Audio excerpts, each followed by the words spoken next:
Shalom, salam sejahtera buat kita sekalian. Saudara yang dikasihi Tuhan, ada yang tahu kata-kata bijak berikut ini dari siapa? Tebarkan cinta kemanapun Anda pergi. Jangan pernah biarkan setiap orang yang datang kepada Anda pergi begitu saja tanpa merasa lebih bahagia dan lebih baik. Jadilah ekspresi kehidupan dari kebaikan hati Tuhan. Tepat sekali. Ini adalah ungkapan kata-kata bijak dari Bunda Teresa. Saudara yang dikasihi Tuhan, 50 tahun yang lalu John Hopkins, seorang guru besar sosiologi, menugaskan mahasiswanya untuk melakukan suatu proyek yang tidak lazim. Dia meminta mereka untuk mewawancarai 200 anak laki-laki dari daerah Baltimore, sebuah daerah yang kumuh, dan mencari tahu bagaimana kehidupan mereka, kemudian membuat karya tulis yang memprediksikan masa depan anak-anak itu. Mereka menduga bahwa 90% dari anak-anak itu nantinya akan masuk penjara.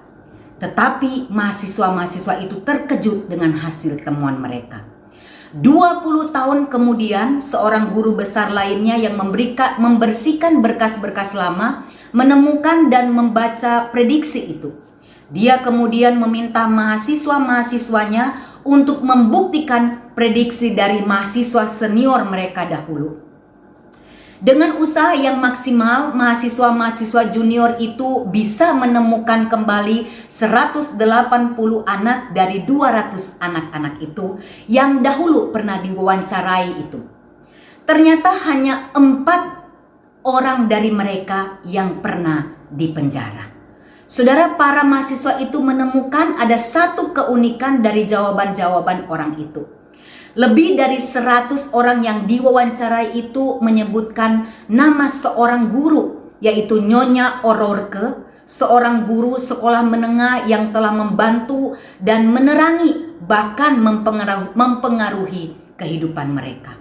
Rasa penasaran membuat para mahasiswa mencari dan kemudian menemukan Nyonya O'Rourke yang ternyata sekarang sudah pensiun dan tinggal di panti jompo. Mereka memberitahu dia tentang hasil yang luar biasa dari penelitian mereka. Tetapi Nyonya O'Rourke yang sudah tua, sudah lupa dan tidak tahu persis apa yang telah dilakukannya, sehingga menghasilkan pengaruh yang besar dalam kehidupan anak-anak laki-laki di daerah itu. Dia hanya tersenyum dan mengingat beberapa dari anak-anak laki-laki itu. Kemudian dia mengatakan satu hal.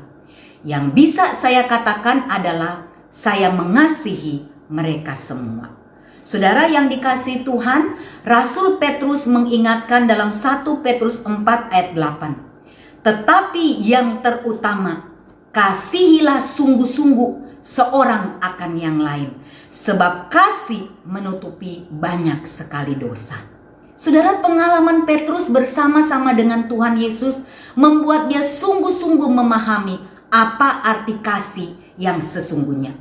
Dia belajar dari Tuhan Yesus yang mengasihi orang-orang berdosa seperti Sakeus, mengasihi dan tidak menghakimi perempuan yang kedapatan berzina, mengasihi orang-orang banyak yang kelaparan dan sakit, bahkan mengasihi dia seorang pengkhianat.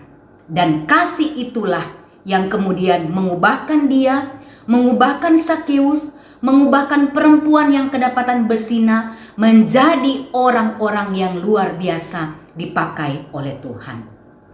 Saudara, Petrus belajar bagaimana kasih yang sejati itu menutupi dosa. Tuhan Yesus tidak fokus kepada dirinya yang berdosa atau kepada orang-orang lain yang berdosa, tetapi kepada pribadinya. Maka dia yang berdosa tetap dikasihi oleh Tuhan, diberikan kesempatan untuk bertobat. Dan kasih itulah yang kemudian mengubahkan dia dan mengubahkan banyak orang berdosa, termasuk saya dan saudara. Saudara, bagaimana dengan kita? Adakah kita masih menyimpan dendam atau sulit mengasihi orang-orang atau pasangan atau siapa saja yang pernah menyakiti kita? Mari kita meminta Tuhan Yesus menolong kita untuk belajar mengasihi siapa saja, bahkan orang yang pernah berbuat salah kepada kita, dengan kasih yang seperti Tuhan Yesus berikan.